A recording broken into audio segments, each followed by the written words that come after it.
لله نحمده ونستعينه ونستغفره ونعوذ بالله من شرور أنفسنا ومن سيئات أعمالنا من يهده الله فلا مضل له ومن يضلله فلا هادي له ونشهد أن لا إله إلا الله وحده لا شريك له وأشهد أن محمدا عبده ورسوله أما بعد فإن خير الحديث كتاب الله وخير الهدي هدي محمد صلى الله عليه وسلم وشر الأمور محدثاتها وكل محدثة بدعة وكل بدعة ضلالة وكل ضلالة في النار. أعوذ بالله من الشيطان الرجيم واعتصموا بحبل الله جميعا ولا تفرقوا واذكروا نعمة الله عليكم إذ كنتم أعداء فألف بين قلوبكم فأصبحتم بنعمته إخوانا. وقال النبي صلى الله عليه وسلم يد الله على الجماعة من شذ في النار. محترم و مکرم اسلامی بھائیوں، شیر دل نوجوان دوستو، اللہ رب العالمین کا بے پایا احسان و کرم ہے جس کے فضل سے ہم اور آپ اللہ کی عبادت کے لیے اس کے حکم پر یہاں جمع ہوئے ہیں. اللہ نے حکم دیا یا ایھا الذین آمنوا اذا نودی للصلاة من یوم الجمعہ فاسعوا الی ذکر اللہ وذروا البیع. اے ایمان والو، جب جمعہ کی اذان پکار دی جائے تو دنیا مافیہا کی ساری تجارت کو چھوڑ کر کے تم اللہ کے گھر کی طرف آ جاؤ. اس کے فضل، اس کی توفیق سے ہی یہ کام ممکن ہوتا ہے.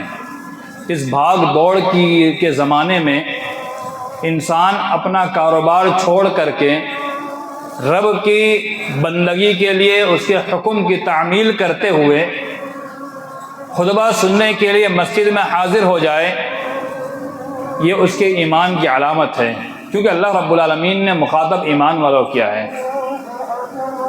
اللہ تعالیٰ کا بے پایا احسان و کرم ہے کہ جس نے ہمیں سوچنے سمجھنے کی صلاحیت عطا فرمائی. یہ الگ بات ہے کہ اس عقل کا استعمال کبھی کبھار ہم غلط کر جاتے ہیں. یہ ہماری کوتاہی ہے، اس کوتاہی کو دور کرنے کی ضرورت ہے.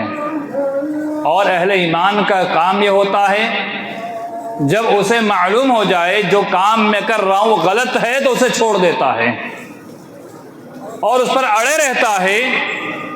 تو اسے اپنے ایمان کا جائزہ لینا چاہیے اور غور کرنا چاہیے کہیں ایسا تو نہیں ہے کہ میری کوتاہی کی وجہ سے میں دنیا تو حاصل کر لوں گا لیکن آخرت تباہ ہو رہی ہے. اس لیے غور کرنے کی ضرورت ہے. میرے ایمان والے بھائیوں، آپ کے سامنے قرآن مجید کی آیت تلاوت فرمائی وَاعْتَصِمُوا بِحَبْلِ اللَّهِ جَمِيعًا وَلَا تَفَرَّقُوا. اللہ کی رسی کو مضبوطی سے پکڑ لو اور تفرقہ بازی مت کرو. مفسرین لکھتے ہیں اعتصام بالحبل اللہ سے مراد کیا ہے؟ کہتے ہیں پہلی چیز اللہ کی کتاب اور حدیث پاک کو پکڑ لو، اس کو اپنے ساتھ لازم پکڑ لو، اس کے احکامات کو مانو. اس میں جو حکم دیا گیا ہے وہ آپ کے لیے حرف آخر ہے، اس کے آگے آپ کی رائے سے کام مت لو. قرآن نے جو کہہ دیا اس پر عمل کرنا ہی کرنا ہے. اگر کسی ایک حکم کا بھی انکار کرتا ہے اللہ کی قسم وہ اسلام میں باقی نہیں رہتا ہے. یہ الگ چیز ہے انسان کی ذاتی کوتاہی اور سستی ہو، یہ الگ چیز ہے. سستی کرنے والا انسان اپنی اصلاح کر سکتا ہے، لیکن سیدھے سے اس کا انکار کر دینا یا جان بوجھ کر کے ان احکامات کو جھٹلا دینا یا جان بوجھ کر کے ان احکامات پر عمل نہ کرنا، یہ اسلام پر انسان قائم نہیں رہتا ہے. تو میرے ایمان والے بھائیوں، اللہ نے حکم دیا کتاب و سنت کو پکڑ لو، صرف پکڑ کے بیٹھ مت جاؤ، اس پر عمل پیرا ہو جاؤ. اور دوسرا مفسرین نے لکھا کہ جماعت کے ساتھ جڑ جاؤ، اپنی الگ الگ جماعت مت بناؤ۔ الگ الگ گروہ بنا کر کے ہر انسان یہ چاہتا ہے کہ میں الگ میرے ساتھ 10-15 لوگوں کو لے کر کے کچھ الگ کام کروں۔ ایک چیز ہوتی ہے کام کرنا اور ایک چیز ہوتی ہے الگ ہو کر کام کرنا، دونوں میں فرق ہے۔ فرق پر غور کیجئے گا۔ ایک ہوتا ہے انسان کا دین کے لیے جان و مال کے ساتھ کام کرنا، جیسے صحابہ کرام نے کیا۔ حضرت حنظلہ رضی اللہ تعالیٰ عنہ کا واقعہ ہم اور آپ سب جانتے ہیں۔ رات میں شادی ہوتی ہے اور بیوی کے ساتھ ہم بستری کرنے کے بعد لیٹے ہوئے ہیں، غسل نہیں کیا ہے، اعلان جنگ ہوتا ہے۔ حضرت حنظلہ رضی اللہ تعالی عنہ اپنے بستر کو چھوڑ کر کے جنگ میں حاضر ہو جاتے ہیں، شہید ہو جاتے ہیں۔ کچھ دیر بعد جب شہداء کو دیکھا گیا تو حضرت حنظلہ کی لاش نظر نہیں آتی ہے۔ اوپر دیکھا گیا تو فرشتے انہیں غسل دے رہے کیونکہ ان کا غسل باقی تھا، اس لیے ان کا نام غسل الملائکہ رکھا گیا۔ آج بھی دنیا حضرت حنظلہ کو غسل الملائکہ سے جانتی ہے۔ تو یہ صحابہ کرام کا جذبہ تھا کام کرنے کا۔ لیکن کیا انہوں نے کوئی ایسے معاملات ایسے کیے ہیں کہ جماعت سے ہٹ کر کے اختلاف کر کے فردن کام کرنا شروع کیا؟ نہیں، کوئی بھی ایسا واقعہ تاریخ میں نہیں ملتا ہے۔ بلکہ ہمیں کام کرنے کا شوق ہونا چاہیے، اور ہے تو ہمیں جماعت کے ساتھ مل کر کام کرنا ہوگا۔ جماعت کے ساتھ مل کر پہلے مشورے ہوں گے، رائے پیش کی جائے گی۔ اللہ نے حکم دیا وَشَاوِرْهُمْ فِي الْأَمْرِ، اے نبی صلی اللہ علیہ وسلم آپ اہم معاملات کے اندر صحابہ کرام سے مشورہ لے لیا کیجئے۔ مشورے کے بعد ہی کوئی کام صحیح طور پر انجام پاتا ہے۔ اگر ہم اور آپ یہ چاہتے ہیں، سوچتے ہیں کہ ہمارے من میں آیا ہم کر ڈالیں گے، جو کام ہمارے من میں آئے کر ڈالنے کا ہے اس میں ہم پیچھے رہ جاتے ہیں۔ ابھی مسجد کی تعمیر ہو رہی ہو، اعلان کیا جائے کہ اپنے اپنے طور پر آپ پیسہ جمع کریں، اس میں ذاتی انسان کا عمل ہے، لیکن انسان وہاں بہت پیچھے نظر آتا ہے۔ کسی کو طنز نہیں کر رہا ہوں، بلکہ ایک بات ذہن میں بتا رہا ہوں۔ انسان کتنا پیچھے ہو جاتا ہے، ارے مال خرچ کرنا پڑ رہا ہے، لیکن جس کام کے اندر اجتماعیت کے ساتھ کام کرنا ہے تو وہاں ہم سوچتے ہیں ہم اکیلے تنہا کام کر ڈالیں، ایسا کبھی ممکن نہیں ہو سکتا ہے۔ وَشَاوِرْهُمْ فِي الْأَمْرِ، اے نبی صلی اللہ علیہ وسلم آپ مشورہ لیجئے، صحابہ کرام سے رائے لیجئے۔ مجلس لگتی تھی، مشورے ہوتے تھے، صحابہ کرام مشورے دیتے تھے کیا کرنا ہے، ہمیں کیسے کام آگے بڑھانا ہے، ہمیں کیسے کام کو انجام دینا ہے۔ تمام صحابہ کرام اپنے مشورے پیش کرتے تھے۔ ایک واقعہ آپ کے سامنے پیش کروں گا، جنگ تبوک کا واقعہ۔ اس سے قبل میں نے جنگ تبوک کے اوپر پورا یہاں پہ خطبہ دیا تھا۔ جنگ تبوک کے اندر جب صحابہ کرام پریشان ہوتے ہیں، شدید گرمی تھی، گرمی کے ایام کے اندر ان کے پاس کھانے کے لیے دانہ مختصر تھا، پینے کے لیے پانی میسر نہیں۔ جانور کو ذبح کرنے کے بعد جو ان کے جسم سے نکلل ہوجڑی تھی، اس ہوجڑی کو نچوڑ کر کے اس کے چند قطرات پانی نکلتا تھا، اسے پی لیا کرتے تھے۔ یہ واقعہ آپ کے سامنے پیش کیا تھا۔ بتانے کا مقصد کیا ہے کہ حضرت عمر رضی اللہ تعالی عنہ کی جو رائے اللہ کے رسول نے قبول کی تھی وہ آپ کے سامنے پیش کرنا ہے۔ تبوک کے میدان کے اندر صحابہ کرام نے کہا کہ اللہ کے نبی صلی اللہ علیہ وسلم جن کے پاس جانور ہے آپ ان سے کہیے کہ جانور ذبح کر دے تاکہ ہمیں کچھ کھانا مل جائے۔ اللہ کے رسول صلی اللہ علیہ وسلم سے حضرت عمر نے کہا یا اللہ کے رسول اگر ہم جانور ذبح کر دیں گے تو ہماری سواری کم ہو جائے گی، ہماری سواری کیا بچے گی؟ اللہ کے رسول صلی اللہ علیہ وسلم نے غور کیا، ہاں بات صحیح ہے۔ حضرت عمر نے مشورہ دیا کہ اللہ کے رسول آپ ایسا کیجئے، ایک دسترخوان بچھوائیے اور تمام صحابہ سے کہیے ان کے پاس جو بھی کچھ ہے سب کچھ لا کر کے اس دسترخوان پہ ڈال دیں۔ کسی کے پاس جو تھا، دال تھی، یہ تھا، وہ تھا، پنیر تھا، جو بھی کچھ تھا سب نے ڈال دیا۔ تھوڑا بہت جمع ہوا، اتنا جمع ہوا کہ 2-3 لوگ میں خلاص ہو جائیں۔ حضرت عمر نے کہا اللہ کے رسول آپ دعا کیجئے اللہ برکت نازل فرما دے گا۔ اللہ کے رسول صلی اللہ علیہ وسلم نے دعا کی۔ راوی حدیث بیان کرتے ہیں، حضرت ابو ہریرہ روایت کرتے ہیں، ابو قتادہ روایت کرتے ہیں، دونوں راوی ہے، مسلم شریف کی روایت ہے، وہ دونوں کہتے ہیں کہ اللہ کے رسول صلی اللہ علیہ وسلم نے دعا شروع کی، دعا ختم ہونے سے پہلے اللہ نے اتنی برکت ڈال دی کہ تمام صحابہ کرام نے اسے پیٹ بھر کر کھایا۔ بتانا مقصد یہ ہے کہ مشورے کے اندر ایسی عظیم رائے بھی آ جاتی ہے جس پر مشورہ کر کے آگے بڑھا جا سکتا ہے۔ بتانا مقصد یہ ہے کہ ہر کام کے اندر ہمیں مشورہ کرنا ہوگا۔ مشورہ کریں گے تو کام اچھے طریقے سے آگے بڑھے گا، مشورہ چھوڑیں گے تو سب سے بڑی چیز جو ہوگی اختلاف پیدا ہوگا۔ وہ بھی اللہ نے کیا کہا، وَلَا تَفَرَّقُوا، اختلاف مت کرو، ٹولی بازی مت کرو، تفرقہ بازی مت کرو۔ آج تفرقہ کی سب سے بڑی وجہ کیا ہے؟ مشورے کو چھوڑ دینا۔ ہمیں کوئی کام کرنا ہے، جذبہ ہے، شوق ہے، ہم نے جن کو اپنا اوپری بنایا ہے، بڑا بنایا ہے، ذمہ دار بنایا ہے، ہم ان کے پاس اپنے آپ کو پیش کریں اور کہیں ہمیں یہ کام کرنے کا جذبہ ہے، شوق ہے۔ آپ وہاں اپنا مشورہ پیش کر سکتے ہیں، پھر وہاں رائے ہوگی، مشورے ہوں گے، کیا اس کام کو کرنے بھلائی ہے یا نہیں ہے۔ اگر وہ تمام کے تمام لوگ کی رائے ہوگی کہ اس کام کو کرنے میں ابھی بھلائی نہیں ہے، یہ ضروری نہیں ہوتا ہے کہ ہر کام کو اس وقت کر لیا جائے۔ جب اللہ کے نبی صلی اللہ علیہ وسلم نے ابتدا اسلام کے اندر آپ چاہتے تو دین کو کعبۃ اللہ سے اسی وقت پیش کر دیتے جب اللہ کے نبی صلی اللہ علیہ وسلم پر وحی کا سلسلہ شروع ہوا، لیکن آپ نے دار ارقم میں بیٹھ کر کے آپ نے دین کا کام شروع کیا۔ اللہ کی طرف سے مدد آتی، آپ بیت اللہ کے اندر بیٹھ کر کے وہیں سے رب کا پیغام پہنچا سکتے تھے، لیکن اللہ کے نبی نے دار ارقم کو کیوں چنا؟ اسلام جذبات کا نام نہیں ہے، اور اسلام کے اندر جلد بازی نہیں ہے، اسلام میں حکمت ہے، دانائی ہے، سمجھداری ہے۔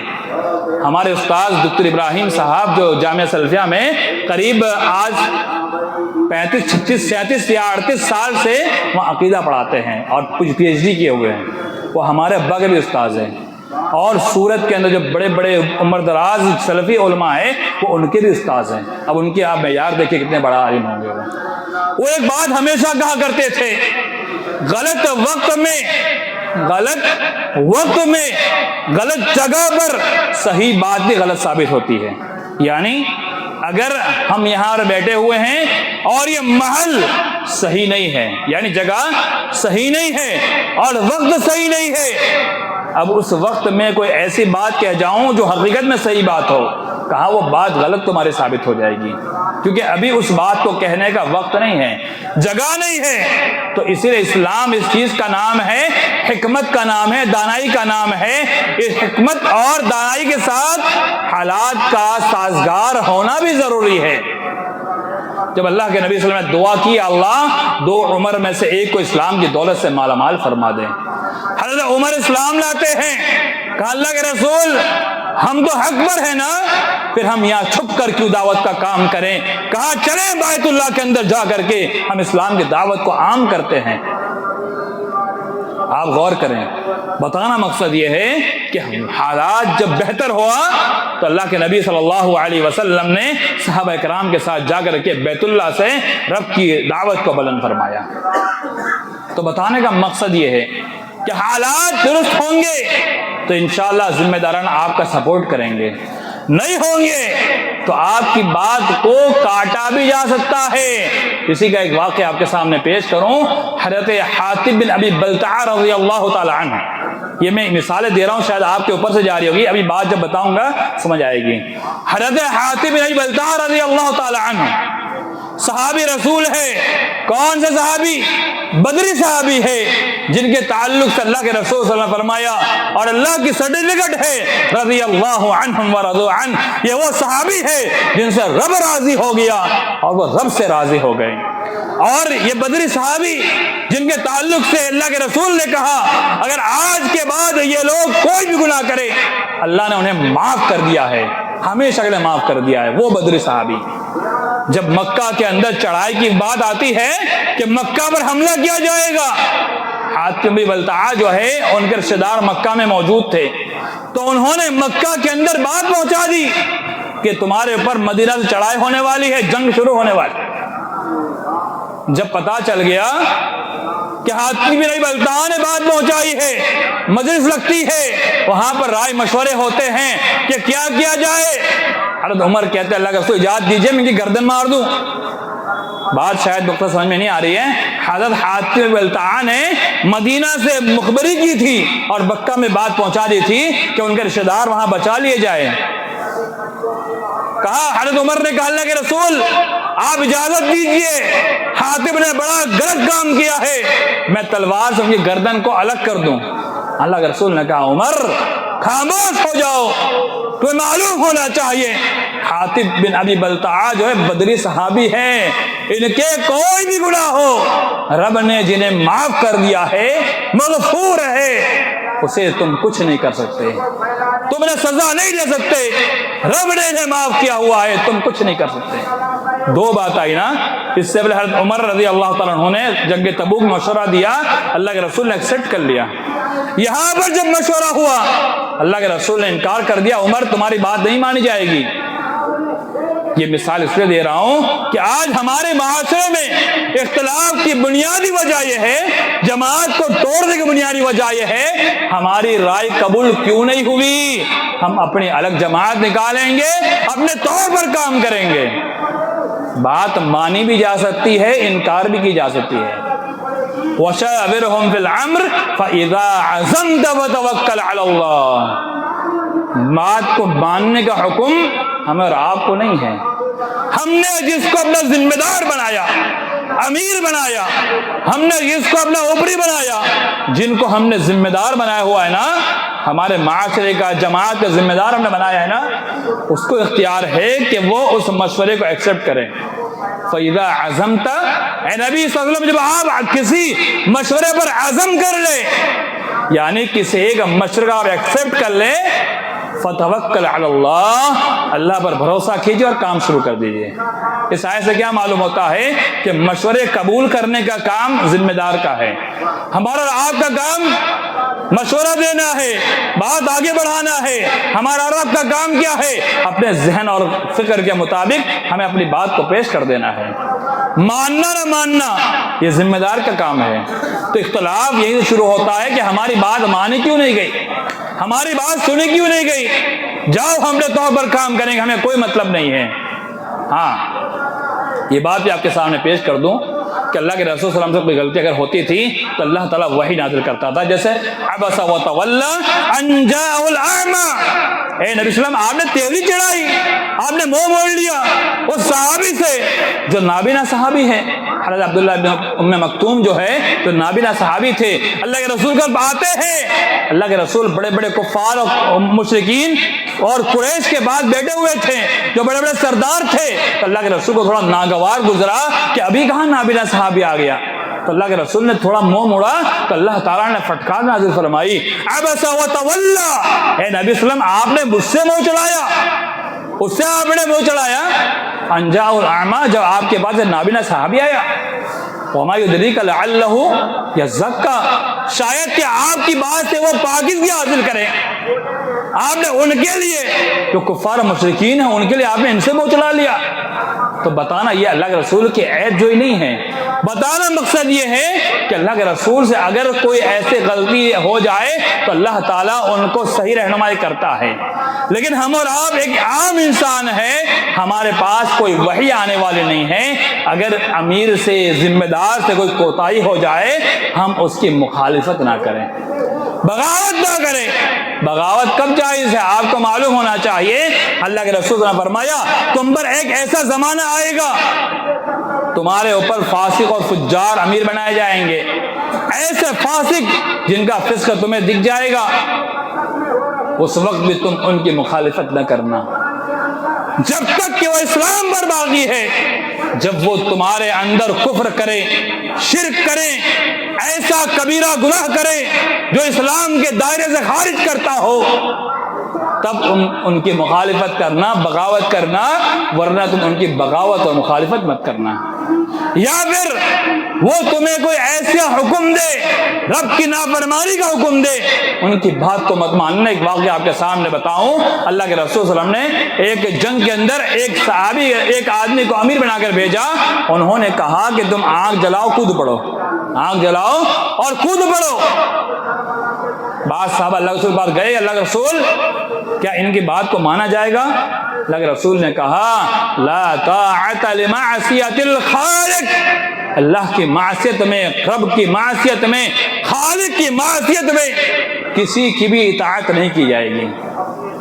اللہ کی نافرمانی میں کسی بھی انسان کی، چاہے کوئی بھی انسان ہو، کتنا پڑھا لکھا انسان کیوں نہ ہو، وہ عالم ہی کیوں نہ ہو، اللہ کے نافرمان حکم دے دے کبھی اس کی بات نہیں مان جائے۔ ابھی دیکھیے کل پرسوں کا دن جو ہے یہ 17 تاریخ کو کیا ہوا؟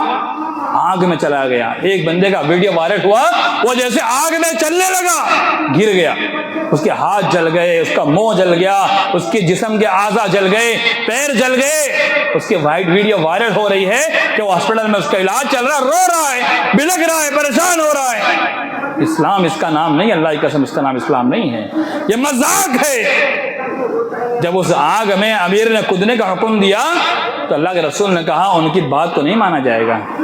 اگر ایسا کوئی حکم دے جو معصیت کا ہو تو ہمارے اور آپ کی ذمہ داری بندوں کی بغاوت کریں، لیکن ہمارے معاشرے میں چھوٹی چھوٹی اتفاقیں ہو جائے، اس بات پر بغاوت کریں تو اللہ کی قسم یہ جائز نہیں ہو سکتا ہے۔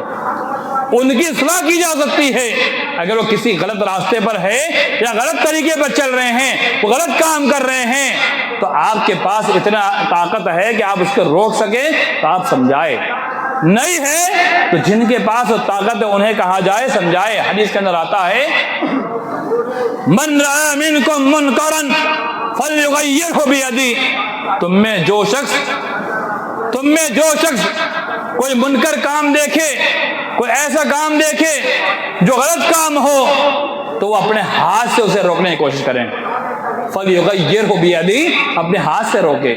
فَإِن لَّمْ يَسْتَطِعْ فَبِلِسَانِهِ، اگر تمہارے پاس ہاتھ سے روکنے کی طاقت نہیں ہے تو اپنی زبان سے روکے۔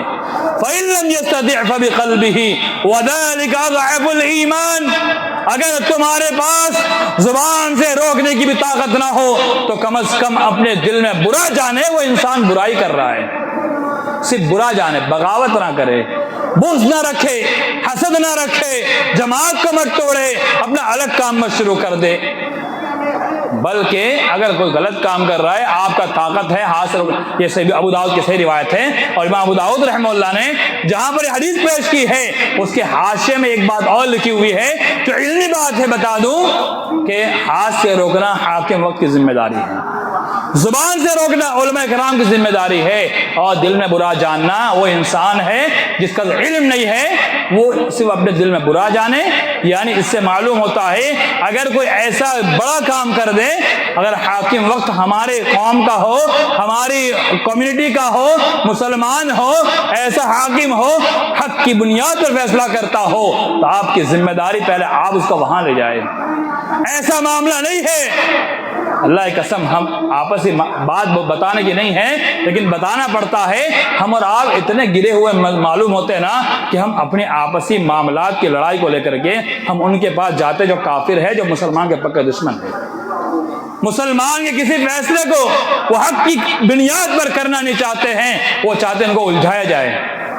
تو اس سے بہتر معاملہ یہ ہے اگر کسی انسان کو غلطی کرتے دیکھے یا کوئی ذمہ دار ہی کیوں نہ ہو غلط کام کرے تو آپ علماء کرام کے پاس جائیں، وہ اپنی زبان سے دلائل کے ذریعے کو سمجھائے گا، ان کو بتائے گا کیا کام کرنا چاہیے، کیا نہیں کرنا چاہیے، کون سے کام کو کرنے بہتری ہے، کون سے کام میں بہتری نہیں ہے، وہ ان کو سمجھائے گا۔ عوام کا کام کیا ہے؟ صرف وہ دل کے اندر برا جان لے برا ہے، بغاوت نہیں۔ بغاوت کہیں بھی اسلام میں نہیں ملتی ہے۔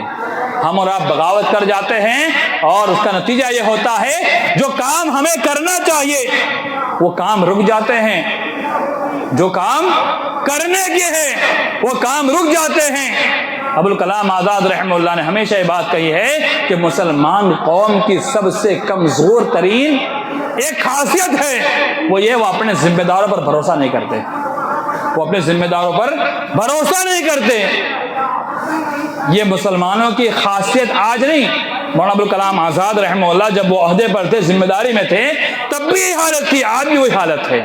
مسلم قوم اپنے ذمہ داروں پر بھروسہ نہیں کرتے، بھروسہ کرنا چاہیے اور ان کے پیچھے ہمیں چل کر کے ان کو آگے بڑھانا چاہیے تاکہ وہ کام بہتر طریقے سے آگے بڑھیں، اچھا کام ہو، بہتر کام ہو، منظم کام ہو۔ اور مسلم قوم جو ہے نا اتنی سوئی ہوئی قوم ہے، اس کے تعلق سے بھی ابوالکلام آزاد رحمہ اللہ اس دور کا واقعہ بیان کیا جاتا ہے کہ جب انگریز ہندوستان چھوڑ کے جا رہے تھے، انہوں نے اس وقت دیکھا کہ ابوالکلام آزاد رحمہ اللہ جگے ہوئے رات رات میں جگتے تھے، اور جو غیر مسلمین کے حکمران تھے، بڑے ذمہ داران تھے، وہ رات میں سوتے تھے۔ جب انگریزوں نے معائنہ کرنے کے بعد ابوالکلام آزاد رحمہ اللہ سے پوچھا ایسا کیوں ہے کہ سب یہ ہندو کے جتنے بھی لیڈر ہیں وہ سب سو رہے ہیں اور آپ جگے ہوئے ہو، رات رات میں جگتے ہو؟ انہوں نے کہا ہماری قوم سو رہی ہے اس لیے ہمیں جگنا پڑتا ہے، ان کی قوم جگی ہوئی ہے وہ سو رہے ہیں۔ اس سے ہمیں کیا معلوم ہوتا ہے؟ ہماری قوم ایسے ہی سوئی ہوئی ہے، جب دین کا کام آتا ہے ہمارے قدم پیچھے ہو جاتے ہیں، جب ٹانگ کھینچنے کی بات آتی ہے ہم سب سے آگے نظر آتے ہیں۔ جملہ شاید تھوڑا سخت ہے اور برا ہے، لیکن حق بات کہنے میں کبھی پیچھے نہیں ہٹنا چاہیے۔ یہ ہماری جماعت کی حقیقت ہے، جب کوئی کام بڑا ہاتھ میں لے تو یہی ہوتا ہے کہ 2 5 10 15 لوگ ایسے نکل آتے ہیں جو ٹانگ کھینچنے کی کوشش کریں گے، اس کا نقصان اس انسان کا نہیں ہوگا، اللہ کی قسم۔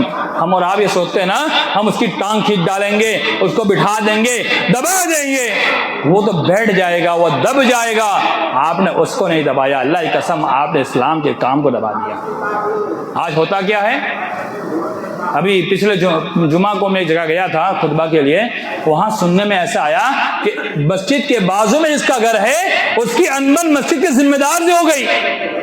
وہ بندہ جمعہ کی نماز کے لیے وہاں سے 40 کلومیٹر دور جمعہ پڑھنے جا رہا ہے، بازو مسجد چھوڑ کر کے۔ یہ ہمارے مسلمانوں کی حقیقت ہے میرے ایمان والے بھائیوں۔ یہ تو ایک ہفتے پہلے کی بات جو میرے سامنے ہوئی، ورنہ ایسی کئی مثالیں ہیں کہ ہمارے ذمہ دار سے تھوڑی انبن ہو جاتی ہے، مسجد چھوڑ دیتے ہیں۔ اللہ کے بندو، وہ ذمہ دار کا گھر نہیں ہے، وہ ذمہ دار کا ٹھکانہ نہیں ہے، وہ گھر کس کا ہے؟ رب ذوالجلال کا گھر ہے۔ رب نے تو ان کو چنا ہے ذمہ داری کے لیے، رب نے ان کو چنا ہے اور رب کے گھر کی خدمت کرے۔ لیکن ہم مسجد چھوڑ رہے ہیں تو ہم ان کا گھر نہیں چھوڑ رہے ہیں۔ اگر آپ کے انبن ان سے ہے تو ان کا گھر چھوڑو۔ اگر ابھی دعوت دے دے شادی کی، سب سے پہلے ہم وہاں پہنچ کے کھانا کھا کے آئیں گے، لیکن رب کے گھر کو چھوڑنا ہمیں گوارا ہو جاتا ہے۔ اگر ہماری انبن کسی بھی مسجد کے مصلی سے ہو جائے یا ذمہ دار سے ہو جائے تو رب کے لیے ان سے پہلے اصلاح کیجئے، اور رب کے گھر کو چھوڑنے کی آپ کو کسی نے اجازت نہیں دی ہے۔ تو اللہ نے کیا کہا؟ وَلَا تَفَرَّقُوا، تم تفرقہ بازی مت کرو۔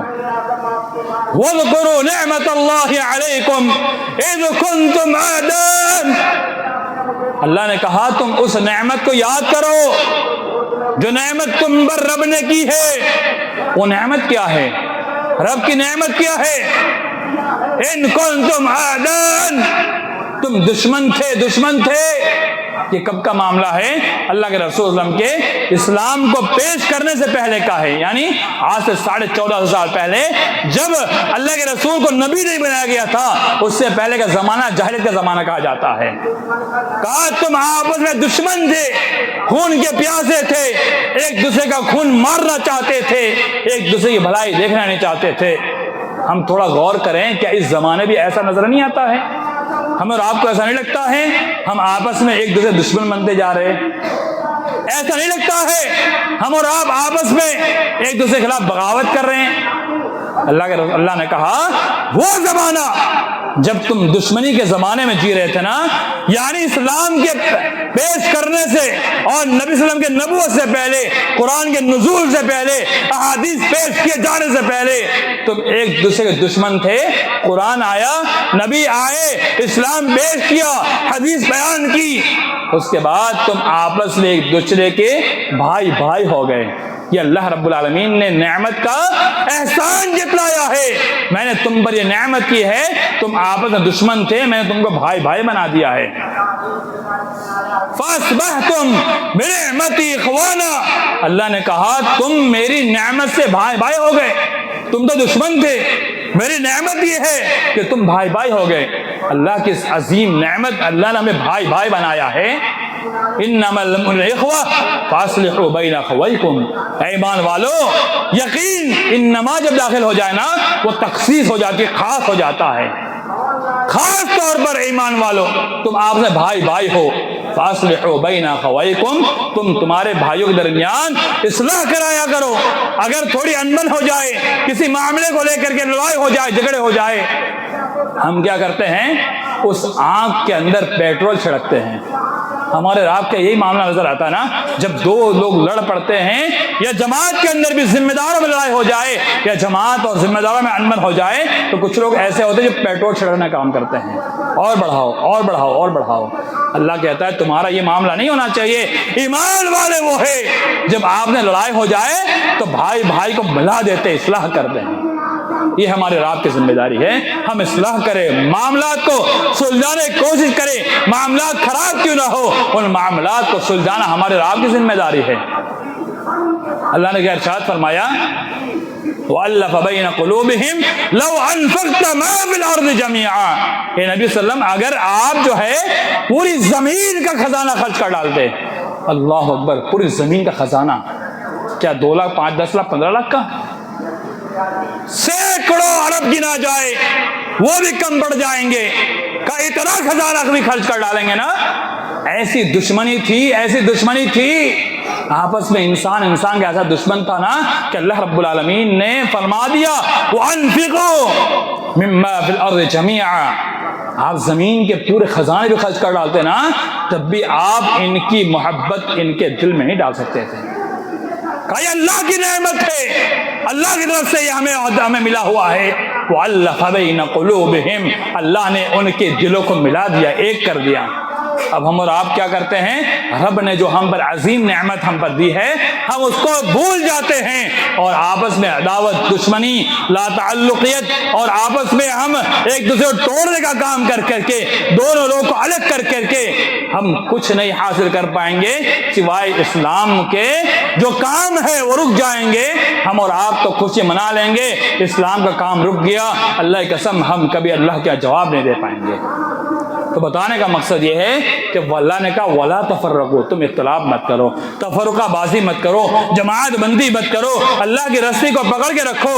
ید اللہ، بات ختم کرتا ہوں، ید اللہ علی الجماعہ، اللہ کے رسول نے فرمایا کہ اللہ رب العالمین کا ہاتھ جماعت کے اوپر ہوتا ہے۔ شارحین لکھتے ہیں کیا مارا ہے؟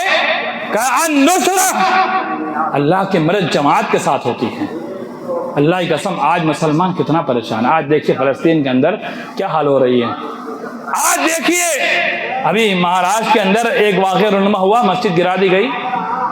ابھی آپ دیکھیے ابھی بنارس کی گیان واپی مسجد کی سنوائی ہو رہی، بابری مسجد گرا دی گئی۔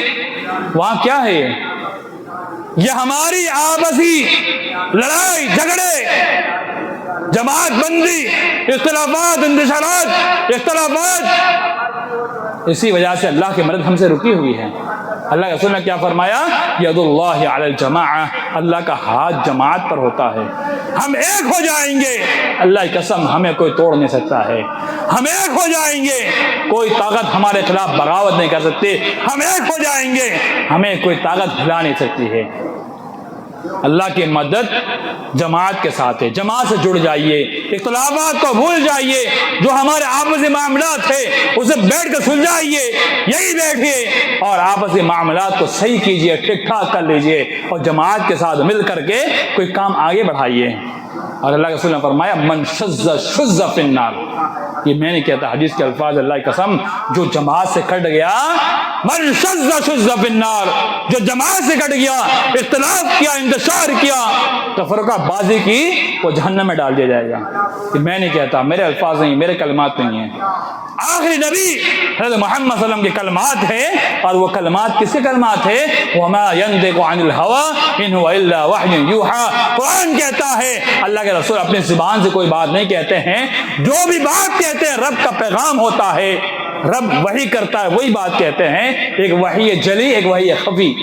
وحی جلی قرآن مجید جسے ہم پڑھتے ہیں، وحی خفی احادیث مبارکہ، یہ رب کی طرف سے پیغام ہے، وحی ہے۔ جس نے بھی جماعت سے جدائی اختیار کی، اللہ کی قسم اس کا ٹھکانہ جہنم میں ہو سکتا ہے۔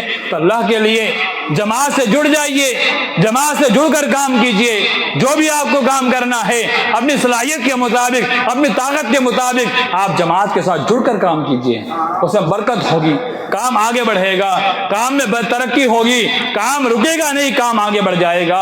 اللہ کے لیے سارے معاملات کو ٹھیک ٹھاک کر لیجئے، جو کسی بھی غلطی ہو، ہماری غلطی ہو، دوسرے کی غلطی ہو، کسی کی بھی غلطی ہو، ہماری ذمہ داری بنتی ہے ہم اس معاملے کو بیٹھ کر کے ٹھیک کر لیں، جس کی غلطی ہو اپنی غلطی مان لیں، اور غلطی نہیں ہے تو اس غلطی نہ ہونے کا آپ ثبوت دیں، تو انشاءاللہ معاملہ سب ٹھیک ٹھاک ہو جائے گا۔ وہ جو معاملہ ہمارا آپس کا اگر بگڑا ہو بھی، میں صرف یہاں کی بات نہیں کر رہا ہوں بلکہ ایک عنوان ہے تو میں عام بات کر رہا ہوں کہ جہاں بھی کہیں کی بات ہو، ہمیں اور آپ کو مل بیٹھ کر کے فیصلہ کر لینا چاہیے۔ اگر ہم کورٹ کچہری یہ وہ سب کریں گے تو سال ہر سال اسی میں ضائع ہوگا اور پیسے پانی طرف بہہ جائیں گے، لاکھوں روپے چلے جائیں گے، جتنے کی پراپرٹی نہیں ہوتی نا اس سے زیادہ پیسے بہہ جاتے ہیں۔ ایسے زندہ مثالیں میں دے سکتا ہوں لیکن دینا مجھے مناسب نہیں معلوم ہو رہا ہے۔ زمین 2 لاکھ کی ہوتی ہے اور خرچے 40 لاکھ پہنچ جاتے ہیں۔ زندہ مثال ایسے موجود ہے۔ تو اللہ کے لیے آپسی معاملات کو ٹھیک ٹھاک کر لیجئے اور ایک رسی کو مجھے پکڑ لیجئے، جماعت سے جڑ جائیے اور اللہ کے لیے آپ علماء کرام سے جڑے رہیے، علماء کرام سے مشورہ لیجئے، ان کے بیانات کو سنیے، اور تمام علماء کے نہیں، جو علماء ربانیین ہے، علماء سو نہیں جو ہمیں آگ میں چلنے کے حکم دے دیں، ایسے علماء نہیں جو رب کی معصیت کا پیغام دے، ایسے علماء کی بات کو سنیے۔ اللہ نے پیغام دیا، آخری آیت پڑھ کے بات ختم کرتا ہوں، یا ایھا الذین آمنوا اطیعوا اللہ واطیعوا الرسول، اے ایمان اللہ کی اطاعت کرو، اس کے رسول کی اطاعت کرو، واولی الامر منکم، جو تم میں اولی الامر ہے۔ اس کی تفسیر میں 2 چیز ہے، ایک مفسرین لکھتے ہیں، امام ابن کثیر لکھتے ہیں، ایک وہ خلفاء یا عمراء جنہوں ہم نے امیر بنایا ہے ان کا حکم مانو، اور دوسری تفسیر یہ ہے علماء کرام جو اللہ کے صحیح معنوں میں پیغام پہنچانے والے ہیں، جنہیں اللہ کے رسول نے العلماء ورثۃ الانبیاء کہا ہے کہ علماء انبیاء کے وارث ہے، ان کی بات کو مانو۔ آگے ایک بات اور بتائی، فَإِن تَنَازَعْتُمْ فِي شَيْءٍ فَرُدُّوا إِلَى اللَّهِ وَرَسُولِهِ، علماء کی بات میں اگر تمہیں اختلاف نظر آئے، تنازع نظر آئے، تو آپ اللہ اس رسول کی طرف رجوع کر لو۔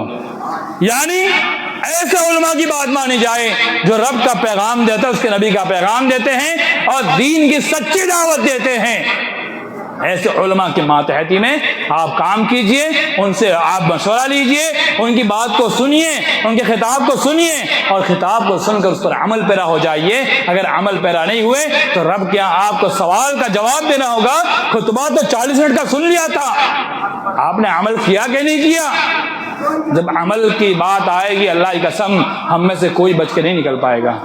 تو سنیے اور عمل کیجئے، اللہ مجھے بھی توفیق دے عمل کی اور آپ کو بھی توفیق دے۔ اللہ تعالیٰ سے دعا ہے اللہ تعالیٰ ہم تمام مسلمانوں کو دین کے ساتھ ثابت قدمی کی توفیق عطا فرمائے، جماعت سے جڑے ہیں توفیق عطا فرمائے، اختلافات کو دور کرنے توفیق عطا فرمائے، انتشارات سے بچائے، تفرقہ بازی سے بچائے، اور اللہ تعالیٰ ہمارے دلوں میں جو بغض ہے، عداوت ہے، کینہ ہے، کپٹ ہے، ایک دوسرے کے خلاف غیلہ ہے، سب کچھ دور کرنے توفیق عطا فرمائے، ایک دوسرے کے ہمدرد بننے توفیق عطا فرمائے، آمین۔